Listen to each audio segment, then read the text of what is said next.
আসসালামু আলাইকুম সুপ্রিয় দর্শক শ্রোতা বন্ধুরা, আপনারা যে যেখান থেকে আমাদের এই ভিডিওটি দেখছেন সকলকে আন্তরিক শুভেচ্ছা জানিয়ে শুরু করছি আমাদের আজকের এই ভিডিও প্রোগ্রামটি। দেখতে পাচ্ছেন ক্যামেরার সামনে নিয়ে এসেছি একটা সুন্দরী ডানা কাটা পরীকে, তার কথাগুলো আপনাদের সামনে তুলে ধরবো। চলুন শুনে আসা যাক।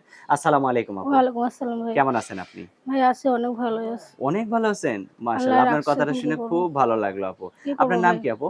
আরজিনা। আরজিনা। আচ্ছা, আরজিনা আপু কোথায় থাকেন আপনি? এই তো থাকি ঢাকা নবীনগর। ঢাকা নবীনগরে থাকেন? হুম। আপনার গ্রামের বাড়ি কোথায়? আমার এইখানেই জন্মস্থান ভাই। আমার বাবা ছিল পাড়ায়, পাড়ায় কাপড় বিক্রি করত। ব্রেন স্ট্রোক করে ১ মাস ধরে মারা গেছে বাবাটা। ১ মাস তারপরে আগে মারা গেছে? হ্যাঁ, ১ মাস হইছে মারা গেছে। আর আপনার স্বামী? বিয়া শাদী করি নাই ভাই। আইছিলাম মিডিয়ার সামনে ভালো একটা মনের মানুষ পাইলে তার কাছে বিয়া শাদী বসবো, ২ বেলা ২ টা ডাইল ভাত খামু, ৫ ওয়াক্ত নামাজ কালাম পড়বো। আমার এইটুকুই আশা।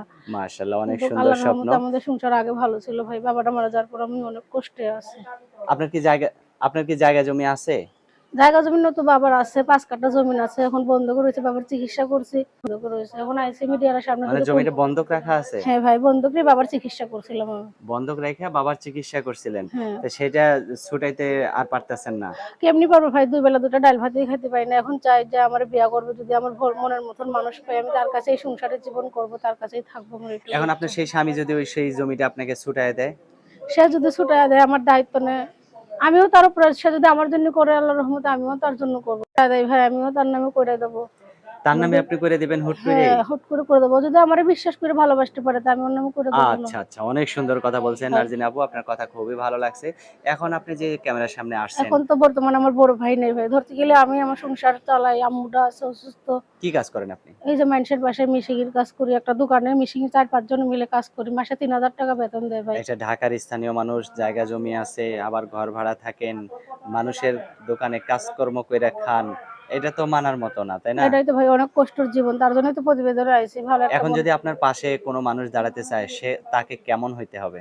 সে বুড়ো হোক, ধুড়ো হোক, সে যদি আমার একটু ভালোবাসে, ২ বেলা ২ টা ডাল ভাত খাওয়ায়, আমি তার কাছেই বিবাহ বসতে রাজি আপনাকেও আছি। কিন্তু ভালোবাসা দিতে হবে।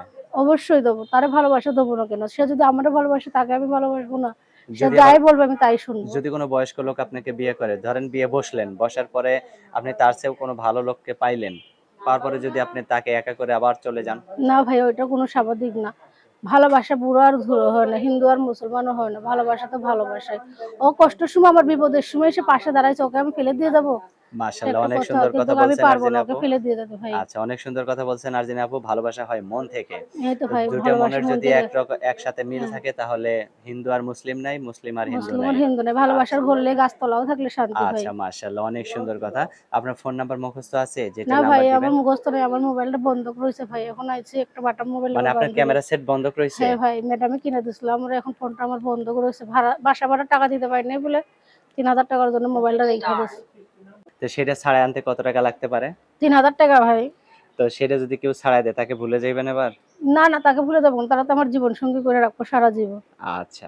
তো আমার হাতে যে নাম্বারটা দিছেন এটা তো সঠিক নাম্বার, তাই না? হ্যাঁ ভাইয়া আচ্ছা, এটাই তো আমি সঠিক নাম্বার। আমি কই আমার সাথে আপনিও কন, হ্যাঁ? আচ্ছা। 018 018 42 42 67 67 37 37 59। 59। এটাই তো আপনার ফোন হ্যাঁ নাম্বার? ভাইয়া এই নাম্বারেই ফোন দিলে আমার আচ্ছা, পাইবেন। আপনার এই এটা মোবাইলটা আপনি আমার নেন। মোবাইলও না ভাই, বান্ধবীর। আমি রুমে ভাড়া থাকি তো তার কাছ থেকে নিয়ে এসে ছাড়লাম এখন আপনার প্রতিবেদন। বান্ধবী যদি আবার মোবাইলটা নিয়ে যায় তখন কি না আমি করবেন? তাকে বলছি যে আমি প্রতিবেদন ছাড়ে যদি একটা মনের মানুষ পাই, কোনো ভাই আমার সহযোগিতা করে আমার ফোনটা চালাইয়া দেওয়ার জন্য, তাহলে আমি তার নতুন করে নাম্বার দিয়ে তার সাথে কথা বলবো আর তার ফোন তারে মাশাআল্লাহ, দিয়ে দেবো। মাশাআল্লাহ, অনেক সুন্দর কথা বলছেন আপু। তো ভালো আচ্ছা থাকবেন, ভাই। হ্যাঁ? আচ্ছা আপনিও ভালো থাকেন। আল্লাহ প্রিয় হাফেজ। দর্শক আপনারাও ভালো থাকবেন। আর এই সুন্দরী আপুটিকে যদি কারো ভালো লাগে তাহলে অবশ্যই জীবন সঙ্গিনী হিসেবে করে নিবেন। ভালো থাকবেন। আল্লাহ আচ্ছা ভাই হাফেজ। আল্লাহ